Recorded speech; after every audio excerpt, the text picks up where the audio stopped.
लाखों की जान गई, लेकिन मैं आप सबसे पूछना चाहता हूं, क्या उस आजादी के आंदोलन में कहीं भी इस देश की महिलाएं, इस देश के दलित पिछड़े आदिवासी के अधिकार की उसी दौरान 3,500 साल की गुलामी से आजादी का भी एक आंदोलन चला, जिसको अकेले डॉक्टर बाबा साहब अम्बेडकर ने चंद साथियों के साथ करा। अरे जिस मंदिर में जाकर आप पूजा अर्चना करते हो, जिस भगवान की आप पूजा करते हो, आपको पता होना चाहिए पत्थर को तराश कर उसको मूर्ति भगवान की बनाने का काम भी हमारे मेहनत का समाज के लोग करते हैं। उस मूर्ति में हमारे समाज का खून पसीना लगा है, क्या आप मंदिरों में पूजा पाठ करना बंद कर दोगे? क्या क्या छोड़ोगे? आप अपने देश ऐसे नहीं चलता। आप नफरत फैला रहे हो, आप जहर खोल रहे हो, पूरे देश को बांट रहे हो। कौन है वो लोग जिन्होंने हमें हजारों जातियों में बांटा? कौन है वो लोग? यहाँ सबको समझना पड़ेगा। कौन है जिसने हमें हजारों जातियों में बांटा, 4 वर्ण में बांटा? तब पूरे दुनिया में वर्ण व्यवस्था नहीं है, पूरे दुनिया में जातियां नहीं है, तो यहाँ जाति होते हैं। ये जो धार्मिक जुलूस निकलते हैं, उसमें जो तलवारें लहराते रहते हैं गेरुए कलर के कपड़े डालकर, आपको कभी ध्यान से देखना, उसमें उन जातियों के लोग नहीं मिलेंगे जो देश के सारे संसाधनों पर कब्जा करके बैठे हैं, जिनके घरों में मंदिरों का चढ़ावा जाता है। उस समाज के लोग उन धार्मिक जुलूस में नहीं मिलेंगे, उस समाज के लोग उन दंगों में नहीं मिलेंगे, जो लोग पूरे देश के बिजनेस पे कब्जा पूजने तक सीमित ना हो जाए। डॉक्टर बाबा साहब के विचार के साथ जीना है, अपने अंदर उनके विचार को आचरण में लाना है और अपने बच्चों को डॉक्टर बाबा साहब अम्बेडकर के सपनों का भारत बनाने के लिए तैयार करना है।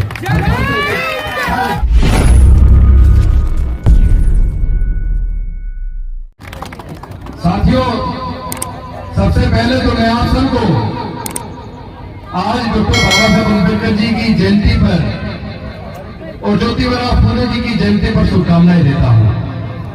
हमारे साथी भारती जी, श्रीनाथ बौद्ध जी, ये आज के साथी नहीं है, ये मेरे 30 साल पुराने साथी हैं। मैं तब से देख रहा हूं, आपकी पूरी टीम बहुत मेहनत करती है, ईमानदारी से काम करती है, और आप जितने साथी बैठे हैं मैं जानता हूं सब मेहनत कश लोग हैं, ईमानदार लोग हैं।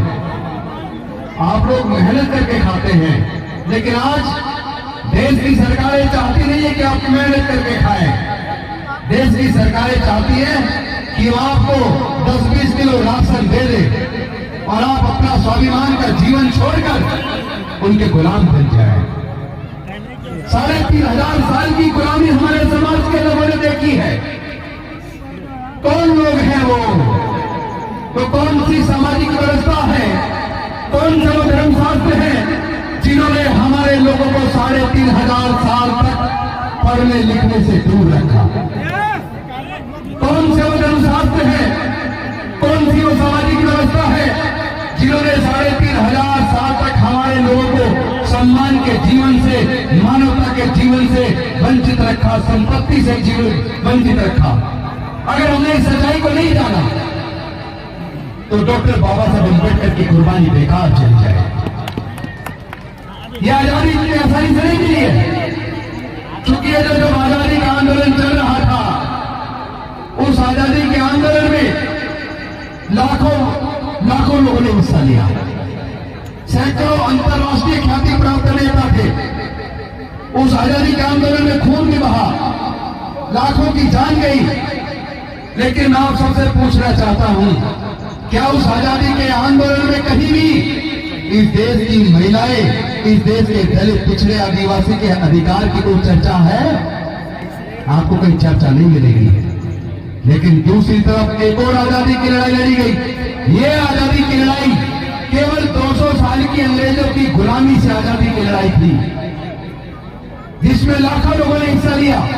सैकड़ों अंतर्राष्ट्रीय ख्याति प्राप्त नेता थे, औजार हथियारों का भी इस्तेमाल हुआ, लेकिन इस पूरे आजादी के आंदोलन में कहीं भी देश के दलितों, पिछड़ों, आदिवासियों और महिलाओं के हक और अधिकार का कहीं एक शब्द नहीं मिलेगा।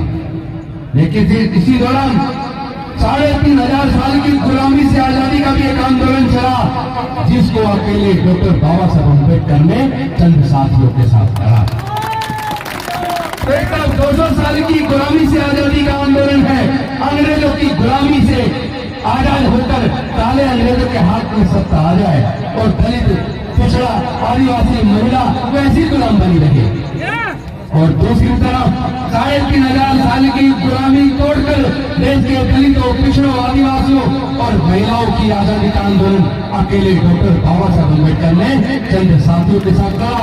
कोई खून नहीं बहाया, किसी का खून नहीं बहा, किसी की जान नहीं गई, कोई औजार हथियार का इस्तेमाल नहीं हुआ। डॉक्टर बाबा साहब अम्बेडकर ने अपने बुद्धि और विवेक से, अपनी काबिलियत से इस लड़ाई को लड़ा और हमें 3,500 साल की गुलामी से आजादी दिला दी। लेकिन साथियों, यहाँ एक बहुत महत्वपूर्ण बात है जो मैं कर ले आया हूँ। मैं आपसे पूछना चाहता हूँ, क्या डॉक्टर बाबा साहब अम्बेडकर का वो आजादी का आंदोलन जिसमें उन्होंने हमारे 3,500 साल की गुलामी को तोड़ने के लिए अपने 4 बच्चे गंवा दिए, अपने 4 बच्चे गंवा दिए। माता रमाबाई को, अपनी पत्नी को, जिन्होंने डॉक्टर बाबा साहब अम्बेडकर को अम्बेडकर बनाया, महानायक बनाया, माता रमाबाई को गंवा दिया। मैं पूछना चाहता हूँ, उन्होंने अपने 4 बच्चे, अपनी पत्नी को गंवाते हुए अपने पूरे जीवन को जलाकर हमारे जीवन में प्रकाश पैदा किया। हमारे जीवन में सारे हक अधिकार जो लिए हैं वो डॉक्टर बाबा साहब अम्बेडकर ने अपने पूरे जीवन को जलाकर हमें दिए हैं। लेकिन आज वो सारे हक अधिकार छीन रहे हैं। उन्होंने हमें डॉक्टर, इंजीनियर, जज, कलेक्टर, साइंटिस्ट, प्रोफेसर बनने का रास्ता बनाया। उन्होंने हमें रिजर्वेशन देकर बड़ी बड़ी कुर्सियां दी। उन्होंने रिजर्वेशन की व्यवस्था करके हमारे लोगों को MP, MLA, मंत्री बनने का रास्ता बनाया। लेकिन उनको पता न था, उनको इस बात का आभास न था कि जो लोग हमारे MP, MLA और मंत्री बनेंगे वो डॉक्टर बाबा साहब अम्बेडकर की कुर्बानी को बेकार कर देंगे। उन्हीं के रहते हुए हमारे समाज के सारे अधिकार छीन गए। उन्हीं के रहते हुए जब सारे हमारे समाज के अधिकार छीन रहे थे तो हमारे सांसद, विधायक, मंत्री क्या कर रहे थे?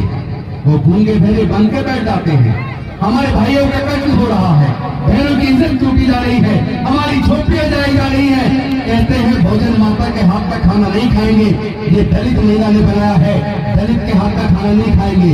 अरे मैं पूछना चाहता हूँ, जितने भी भारत के अंदर खेत है या जितने प्रकार की फसलें उगाई जाती हैं, बेशक खेत का मालिक कोई भी हो, लेकिन मजदूर के तौर पर फसल उगाने का काम हमारा ये बहुजन समाज करता है। ये मेहनत का समाज फसल उगाता है। जितने प्रकार का अन्न उगाया जाता हमारे समाज के लोग उगाते हैं। हमारा खून पसीना उसमें लगा है तो फिर उस खाने को क्यों खाते हो? अगर आप दलित महिला के हाथ का खाना खाने से इनकार करते हो तो उस खाने को छोड़ दो, उसको उगाने वाले तो हमारे इस मेहनत का समाज के लोग ही है ना। जिन अस्पतालों में आप इलाज कराते हो उन अस्पतालों का मजदूर के तौर पर निर्माण अपना खून पसीना बहाकर हमारे समाज के लोग करते हैं। तो आप क्या उन अस्पतालों में इलाज कराना बंद कर दोगे? जिन कॉलेजों में तुम्हारे बच्चे पढ़ते हैं, जिन स्कूलों में तुम्हारे बच्चे पढ़ते हैं, उन स्कूल और कॉलेजों का निर्माण मजदूर के तौर पर हमारे समाज के मेहनत कश लोग करते हैं, बहुजन समाज के लोग करते हैं। उनके निर्माण में हमारा खून पसीना बहा है। तो क्या आप अपने बच्चों को कॉलेज में पढ़ाना, स्कूल में पढ़ाना बंद कर दोगे? अरे जिन चप्पल और जूतों को आप पहनते हो उन जूते चप्पल को हमारे समाज के लोग बनाते हैं। तो कपड़े आप पहनते हो, उन कपड़े को रुई से धागे से कपड़ा बनाना और सिलना दोनों काम हमारे बहुजन समाज के लोग करते हैं। क्या कपड़ा पहनना बंद कर दोगे? अरे जिस मंदिर में जाकर आप पूजा अर्चना करते हो, जिस भगवान की आप पूजा करते हो, आपको पता होना चाहिए पत्थर को तराश कर उसको मूर्ति भगवान की बनाने का काम भी हमारे मेहनत का समाज के लोग करते हैं। उस मूर्ति में हमारे समाज का खून पसीना लगा है। क्या आप मंदिरों में पूजा पाठ करना बंद कर दोगे? क्या क्या छोड़ोगे आप? आपको समझना पड़ेगा, देश ऐसे नहीं चलता। आप नफरत फैला रहे हो, आप जहर खोल रहे हो, पूरे देश को बांट रहे हो। कौन है वो लोग जिन्होंने हमें हजारों जाति में बांटा? कौन है वो लोग? यहाँ पर आपको समझना पड़ेगा। कौन है जिसने हमें हजारों जातियों में बांटा, 4 वर्ण में बांटा? तब पूरे दुनिया में वर्ण व्यवस्था नहीं है, पूरे दुनिया में जातियां नहीं है, तो यहाँ जाति किसने बनाई? यहाँ जाति किसने बनाई और जाति के बनने से किसको फायदा हुआ और जाति के बनने से किसको नुकसान हुआ, ये तुम्हें समझना होगा। मैं आपसे पूछना चाहता हूँ, आपको जाति की वजह से फायदा हुआ या नुकसान हुआ? नुकसान हुआ ना। और जिसने जाति बनाई वो फायदे में। चढ़ावा आप चढ़ा रहे हो, जहाँ उसके घर में रहा है क्यों चढ़ा रहे हो भाई? जाना बंद कर दो ऐसी जगह जहाँ आपको सम्मान ना मिले। प्रतापगढ़ के अंदर आपने घटना देखी होगी 1 साल पहले की। मंदिर में हमारे दलित भाई गए, मूर्ति छोड़ी तो उसकी हत्या कर दी। अगर हमारे समाज के लोगों की मंदिर प्रवेश पर हत्या होगी, अपमान होगा, मैं अपने समाज के लोगों से कहना चाहता हूं, जहां अपमान हो वहां जाना बंद कर दो।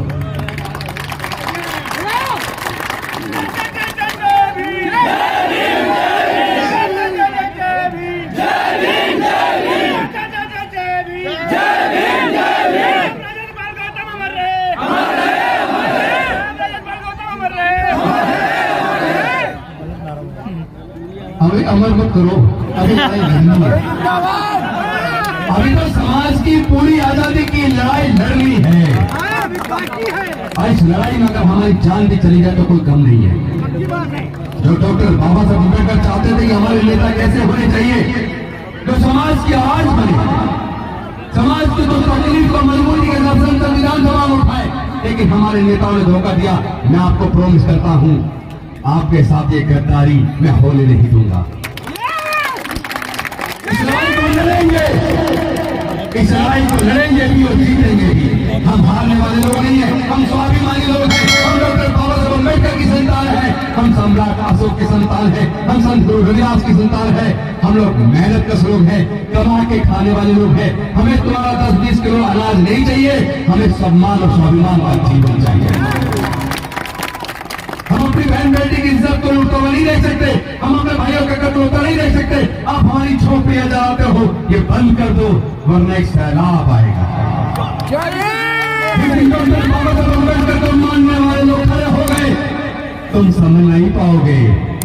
कितनी जेलें बनाओगे, कितने लोगों को जेल में डालोगे झूठे मुकदमे बनाकर, आपकी जेलें कम पड़ जाएंगी। हम करोड़ों लोग जिस दिन घर से निकल पड़े जेल जाने के लिए, तुम्हारी जेलें भी कम पड़ जाएंगी, भी कम पड़ जाएंगी। हम अपने समाज के स्वाभिमान के लिए, सम्मान के लिए जो कुछ करना पड़ेगा करेंगे। क्योंकि अब तो मैं पर्दाफाश करके छोड़ूंगा इन सारे जो षड्यंत्र करने वाली सरकारें हैं। इन सरकारों ने क्या षड्यंत्र किया शायद तुम्हें पता भी नहीं है, क्योंकि कोई आपको बताता नहीं है। बिल्कुल सही कहा मेरे साथी ने, मेरे साथी उधर बैठे सुमित चौहान जी, उन्होंने सही कहा कि आप ये सारे मीडिया चैनल को देखना बंद करो, ये केवल नफरत फैलाते हैं, ये केवल नफरत फैलाते हैं।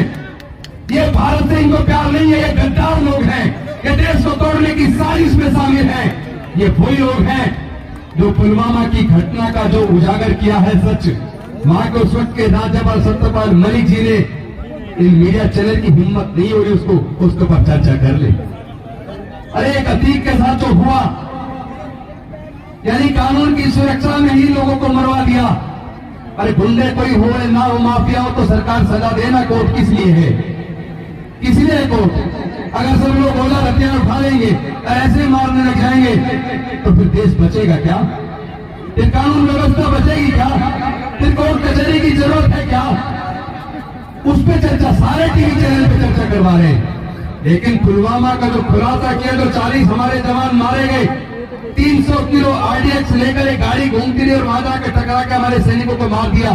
और उन्होंने जो खुलासा किया कि वो सेना के जवानों ने केवल 5 प्लेन मांगे थे कि हमें प्लेन से वहां तक पहुंचा दो, उनको प्लेन मुहैया नहीं कराए, उनको प्लेन मुहैया नहीं कराए। खुद के लिए 8,000 करोड़ का प्लेन खरीद लिया, लेकिन सैनिकों को वहां तक भेजने के 5 प्लेन नहीं दे सकते। इस पे हमारा मीडिया चर्चा नहीं करता, हमारा चर्चा करता है तो नफरत के लिए हिंदू मुसलमान करता है। लेकिन मैं आपसे एक बात कह देना चाहता हूं, चूंकि इस सारे साजिश में अगर किसी का नुकसान हो रहा है, दलितों का, पिछड़ों का, आदिवासियों का, माइनॉरिटीज का, आपका नुकसान है। क्योंकि जब दंगे होते हैं, ये जो धार्मिक जुलूस निकलते हैं, उसमें जो तलवारें लहराते रहते हैं गेरुए कलर के कपड़े डालकर, आपको कभी ध्यान से देखना, उसमें उन जातियों के लोग नहीं मिलेंगे जो देश के सारे संसाधनों पर कब्जा करके बैठे हैं, जिनके घरों में मंदिरों का चढ़ावा जाता है। उस समाज के लोग उन धार्मिक जुलूस में नहीं मिलेंगे, उस समाज के लोग उन दंगों में नहीं मिलेंगे जो लोग पूरे देश के बिजनेस पे कब्जा किए हुए हैं। तो मैं आपसे पूछना चाहता हूं, दलित, पिछड़े, आदिवासी, आप लोग की जान इतनी सस्ती है क्या? आप लोग का इस्तेमाल करके दंगों में इस्तेमाल कराया जाता है। और जब दंगे में मरने वाला तो मर गया, जिसने मारा वो जेल गया, और उसके माँ बाप प्रॉपर्टी बेच के उसका केस लड़ने पे लगा देते हैं। लगाते हैं कि नहीं लगाते? तो मैं आपसे पूछना चाहता हूं, मैंने एक लिस्ट अभी देखी जो गुजरात में 2002 में दंगे हुए, उसमें लगभग 1600 के करीब लोग गिरफ्तार हुए। उन 1600 के करीब जो लोग गिरफ्तार हुए, आपको जान के ताज्जुब होगा और आपको पता लगना चाहिए सच का, उसके अंदर 95% लोग अनुसूचित जाति जनजाति पिछड़े वर्ग के लोग जेल गए। 95%।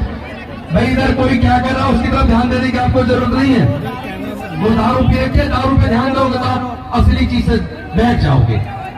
यही तो सत्यानाश है हमारा कि हमारे गरीब समाज के लोग, मेहनत करने वाले लोग, उनमें कुछ लोग केवल शराब की वजह से बर्बाद हो जाते हैं। आपको नशे से दूर रहना है, बढ़िया पढ़ाई को अपना हथियार बनाना है। तो मैं कहना चाहता हूँ साथियों, किसी भी प्रकार के जब दंगे होते हैं तो उसमें मारा गरीब जाता है, जेल भी गरीब जाता है, बर्बाद गरीब होता है। अपने बच्चों को समझाइए, किसी भी दंगे में हमारा दलित पिछड़ा आदिवासी शामिल नहीं होना चाहिए। हमारे बच्चों का इस्तेमाल नहीं होने देना चाहिए। हमें जागरूक होना है। इन सरकारों ने इतना बड़ा षड्यंत्र रचा है, ये धर्म के नाम पे दंगे करवाते हैं और दंगों में गरीबों के बच्चे जेल जाते हैं। इससे हमें जागरूक होना है। और दूसरी बात, सरकारों ने साजिश रची है। डॉक्टर बाबा साहब अम्बेडकर ने रास्ता बनाया था, फ्री में पढ़ के हमारे बच्चे जज, engineer, doctor, collector, scientist, professor बने और बने। गरीब लोग बच्चे बने, इंजीनियर बने, डॉक्टर बने, कलेक्टर बने, साइंटिस्ट बने, प्रोफेसर बने। लेकिन आज सरकारों ने जानबूझकर सरकारी कॉलेजों की भी फीस इतनी ज्यादा कर दी। अगर आप अपने बच्चे को इंजीनियर बनाना चाहते हो, डॉक्टर बनाना चाहते हो, वकील बनाना चाहते हो, सरकारी कॉलेज के अंदर एक कोर्स को करने के लिए 15 लाख रुपया चाहिए। 15 लाख। मैं आप सबसे पूछना चाहता हूं, क्या SC, ST, OBC और माइनॉरिटी के 99% लोग अपने बच्चे की ये डिग्री कराने के लिए, इंजीनियरिंग, मेडिकल, लॉ या मैनेजमेंट की डिग्री कराने के लिए क्या 15 लाख खर्च कर पाएंगे? क्या सरकारी कॉलेज जनता के पैसे से, टैक्स के पैसे से बना है, और वही जनता उस कॉलेज के अंदर अपने बच्चे को पढ़ा नहीं सकती क्योंकि उसके पास 15 लाख रुपए नहीं है। मैं आप सबसे पूछना चाहता हूं, क्या हमें ऐसी सरकारों की जरूरत है जो हमारे बच्चों को पढ़ा ना सके? क्या हमें ऐसी सरकारों की जरूरत है जो हमारे इलाज का खर्चा उठा सके? क्या हमारे ऐसी सरकारों की जरूरत है जो हमारे युवाओं को रोजगार ला दे सके? क्या हमारे ऐसे सरकारों की जरूरत है जो हमारे बच्चों को दंगों में झके देती है, जो हमारे सैनिकों को सुरक्षा ला दे सके, विमान उपलब्ध न करा सके? क्या हमें ऐसी सरकारों की जरूरत है? नहीं है।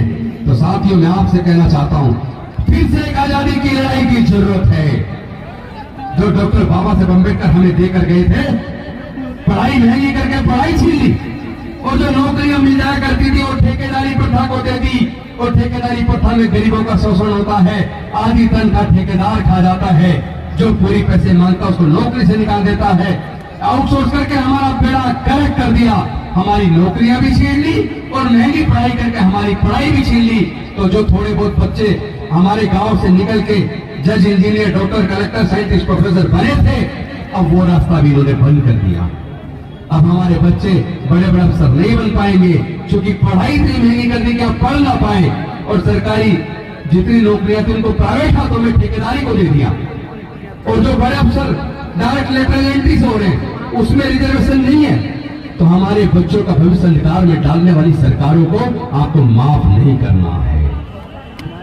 आपको 10-20 किलो अनाज के झांसे में नहीं आ रहा है। आपको समझना पड़ेगा, डॉक्टर बाबा साहब अम्बेडकर जब संविधान लिख रहे थे और इस बात पर चर्चा शुरू हुई कि हमें अपनी सरकार चुननी है, वोट का अधिकार किसको मिलना चाहिए, तो आपको पता होना चाहिए कि ज्यादातर संविधान सभा के सदस्य वोट का अधिकार केवल जो इनकम टैक्स पे करते हैं, जो ग्रेजुएट हैं, जो बड़े जमींदार हैं, केवल 3 कैटेगरी के लोगों को वोट का अधिकार देना चाहते थे।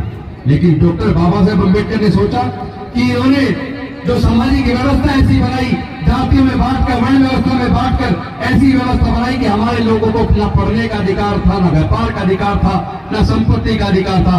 इसलिए हमारे लोग न ग्रेजुएट बन पाए, न व्यापारी बन पाए, न इनकम टैक्स पे ही बन पाए।